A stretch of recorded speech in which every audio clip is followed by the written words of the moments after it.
So hey guys, Shodai Erisu here, and today I'm going to be doing a follow-up video to my first impressions video of Godzilla PS3, and this is my final impressions video of Godzilla PS3.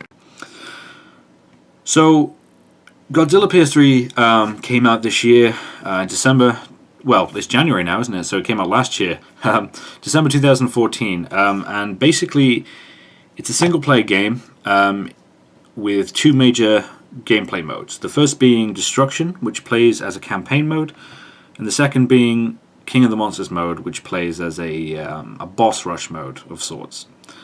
So Destruction mode, being the main campaign mode, is kind of where the bulk of the game is, and the sort of main idea of Destruction mode is to play through different levels, different settings and areas, and progress the narrative. Now, as this game's in Japanese, I don't know what the actual storyline is.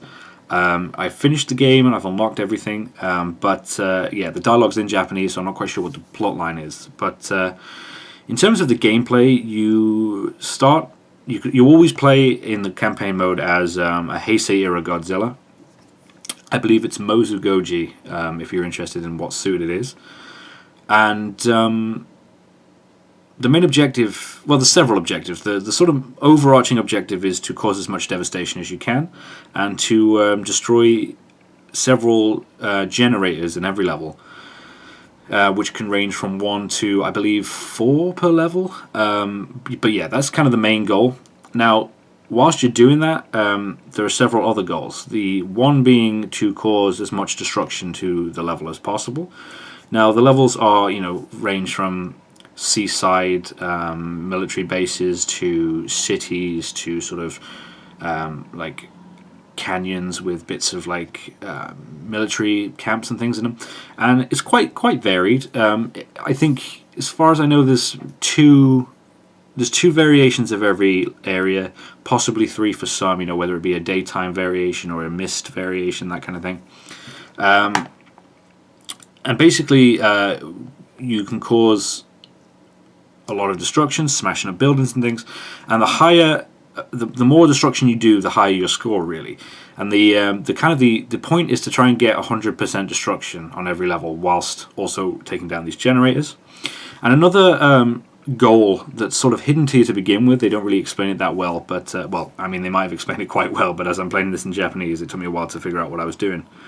But yeah, the tertiary objective really is to find these 4 locations on every map, known as, well, I think they're called tokusatsu points, but they're meant to be sort of like 4 little points where you can find and press your right trigger. When you press the right trigger, not the right trigger, sorry, the R3, the right stick.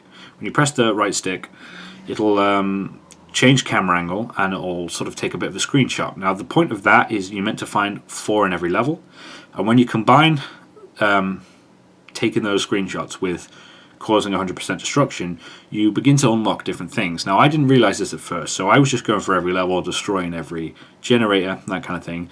And if you just do that, if you just destroy the generators in every level, you get 7 stages of the game, and there'll be a couple of boss fights in there, and it'll end with a fight with the Super X2 and the Super X, which are 2 flying machine type things from the Godzilla films, and you'll have to fight them. Now, if you want to progress the game any further and encounter increasingly strong monsters, you'll have to start doing some other things, like causing 100% destruction and getting all the screenshots in the different areas.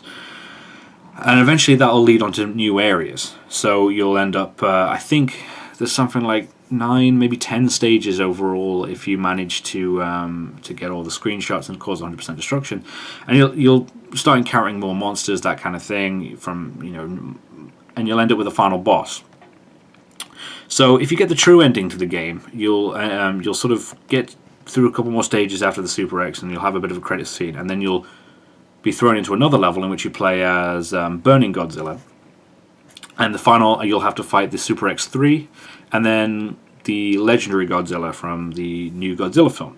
And that's a really nice touch. I really like that they're using the new Godzilla, but not sort of demeaning him. Like, for example, Zilla, who was originally the first American Godzilla that was used in Godzilla 1998. He was bought by Toho, and he was used in a couple of games. He was in Godzilla Generations, and he made an appearance in Godzilla Final Wars. But he was kind of always used as a bit of a joke. Like in Final Wars, he was kind of shittily CGI'd, and then he died with like only 2 hits or something from Godzilla. So it's nice that the Toho seem to be really taking to the legendary Godzilla and using him and making him look badass and using him as a final boss. I think that's a really interesting little thing. Speaking of bosses, the game has a nice roster. Obviously, you can only play as Godzilla, but there are 3 different versions of Godzilla. You get the Mozugoji suit, you get the Burning Godzilla suit, and then when you unlock the true ending, you unlock Legendary Godzilla to play. So those are the only playable characters, but there is quite a big roster of other characters to fight.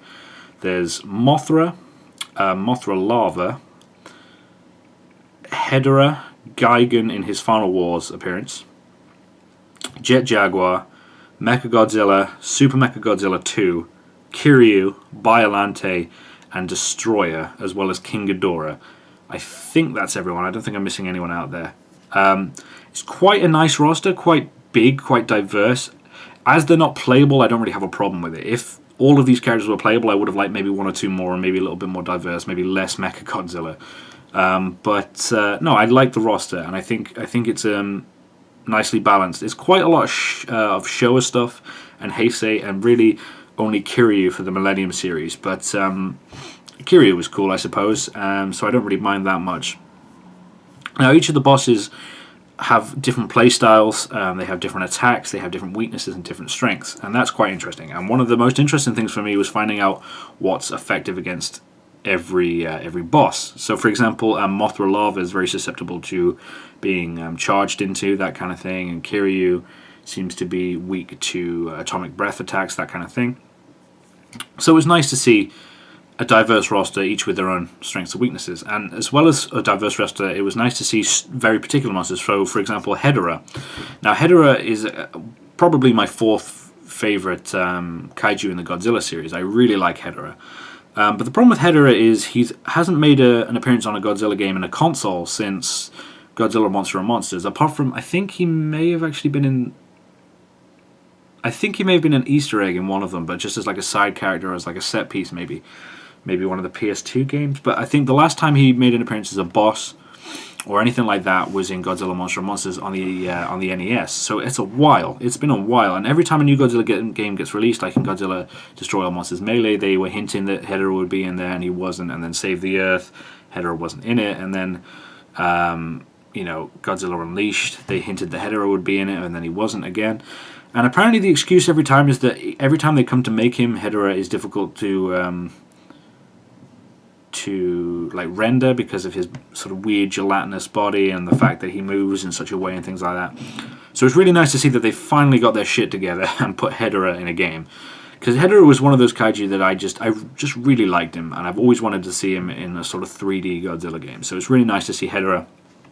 It's really nice to see them using Destroyer again. And Biollante as well, because Biollante has only really been in a handful of Godzilla games. But otherwise, yeah, it's quite a standard roster. But that's not a bad thing. You've got Ghidorah, the Mechagodzillas, that kind of thing. I just think maybe they should have maybe just used Kiryu and maybe replaced Mechagodzilla and Super Mechagodzilla 2 with like somebody else, maybe Rodan and King Caesar, or maybe the Muto or something like that, just to diversify it a little bit more, because I think 3 Mechagodzillas, and as they are all separate kaiju, I suppose that's alright, but just having 3 different Mechagodzillas seems a little bit much to me. But otherwise, I'm quite happy with the roster.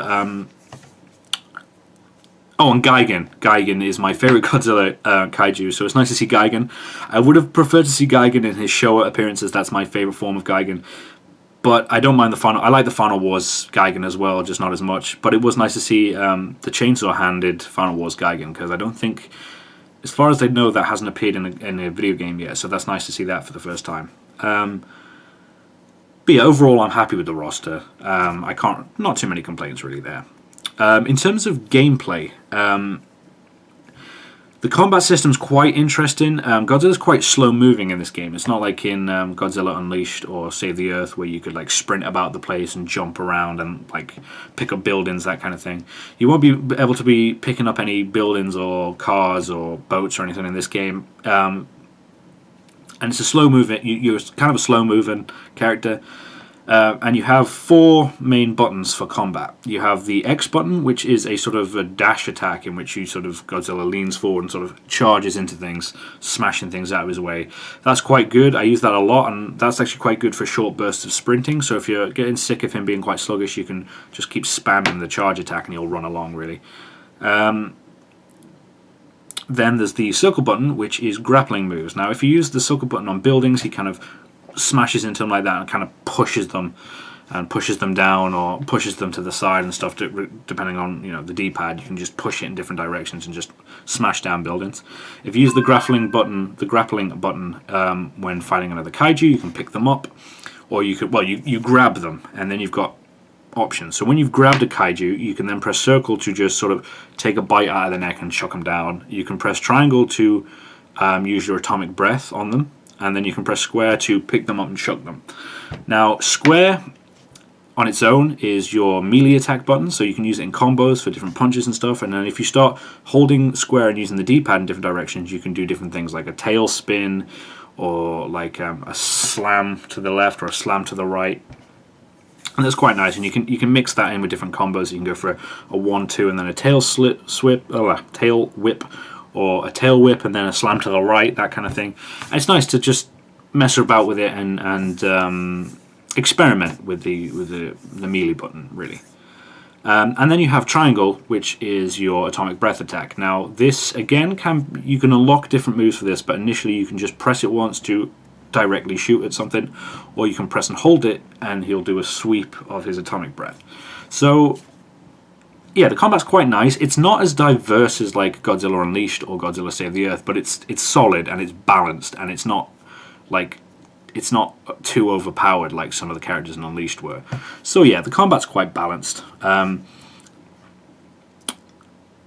As I said, there's a sort of evolution mode in the main menu, which is like a bit of a leveling system, and you can unlock different things like increasing your atomic breath or increasing your defense, that kind of thing, as well as unlocking new moves. So you can unlock moves from the films. You can unlock Manila's smoke rings to use as Godzilla. You can unlock different versions of the atomic breath, and you can unlock different tail attack moves and just different stuff like that. You can unlock different winning animations. You can unlock the sort of the jumping up and down dance from, I believe it's Invasion of the Astro Monster, the one that, yeah, Invasion of the Astro Monster, when Godzilla wins, that kind of iconic silly dance. You can unlock that. You can unlock various things like that. So it's quite simple and it's quite balanced, but you do have the option to sort of level it up and mess around with it a bit more and unlock some new stuff.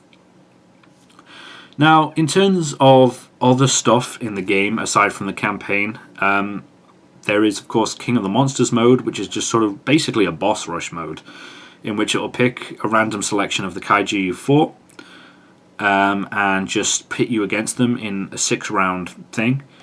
Now, I've noticed that the final round, when you first start playing the game, is kind of randomized in general.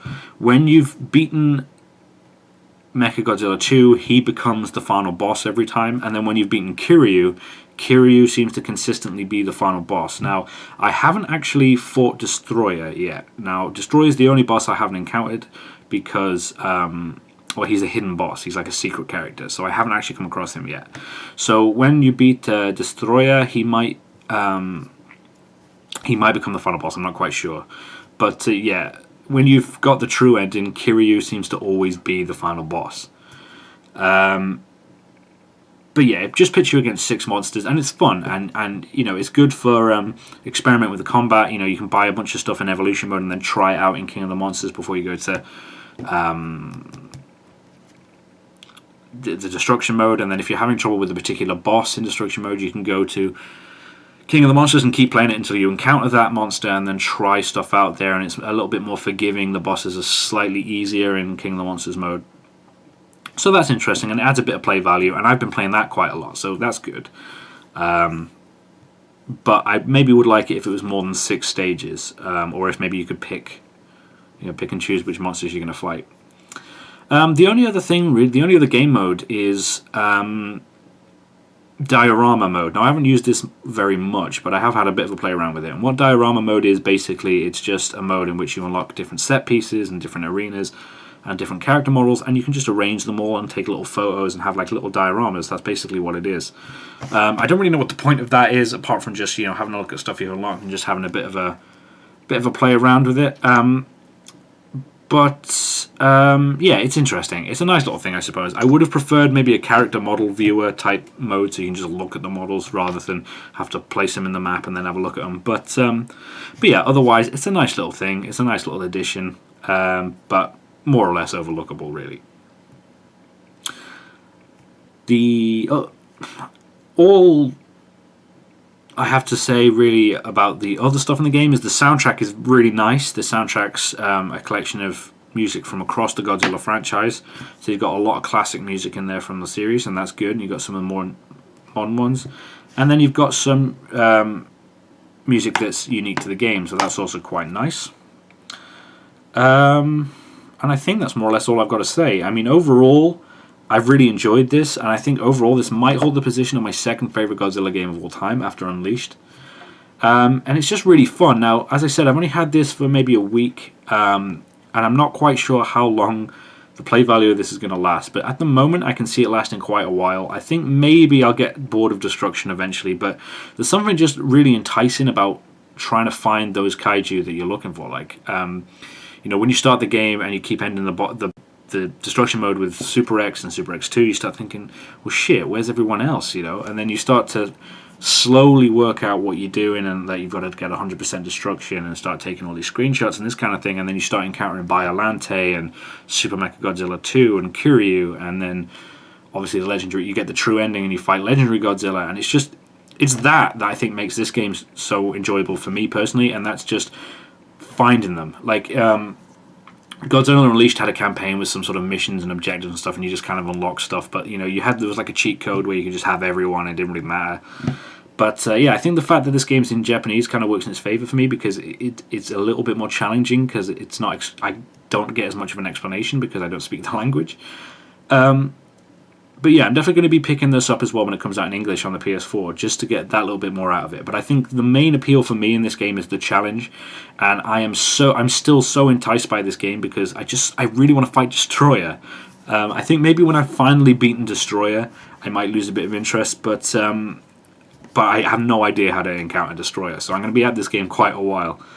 Overall, I'd say this game is fantastic, and I think 2014 hasn't been a great year for games. There hasn't been anything overly mind-blowing. I mean, my favourite game of all time, Dreamfall, the first chapter of its sequel, Dreamfall Chapters, came out this year, and it was alright, but it was just an introductory chapter, so it's difficult to gauge it as a full game, and things like that. And then you had like Pokemon Omega Ruby and Alpha Sapphire, which was pretty damn good, and Evil Within, which was pretty good, but overall, I think it's been a pretty average year for video games, and I think, for me, Godzilla PS3 really stands out as my game of the year. And I think it might be a little bit of nostalgia blindness and a bit of a sort of kaiju bias there, but I've been really enjoying this game. And I think if you're a Godzilla fan and you've been debating whether or not to pick this up, I would say it doesn't harm it at all that it's in Japanese. If you speak Japanese, fine. If not, it doesn't really make a difference. I've been getting through this game fine, and I love this game, and I don't speak a word of Japanese. So yeah, I don't think that really hurts it. If you can find it online, is the only problem. It's a little bit difficult to get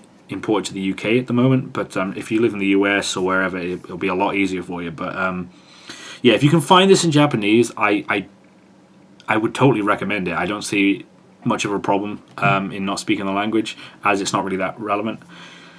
So if you want to wait for it in English, it'll be coming out in summer of this year now, 2015. On the PS3 and the PS4, but if you can't wait to play this game anymore, get it in Japanese. I totally recommend that. I mean, I got it because I just couldn't wait anymore, and it really paid off because I have been loving every second of this game. And if there's anything else I've forgotten to talk about, put it down in the comments, and I'll try and answer as many questions about this game as I can. But yeah, otherwise I can't recommend it enough. So chuck your questions down in the description if there's anything you want to ask about this game, and then otherwise I'm just saying go buy it, because it is definitely worth your time and it is definitely worth your money. So I've been Shodai Erisu, and this has been my follow-up final impressions review, full review video of Godzilla PS3. So thanks for watching, guys, and stay tuned for more figure reviews and some more video game talk, and I'll see you guys next time.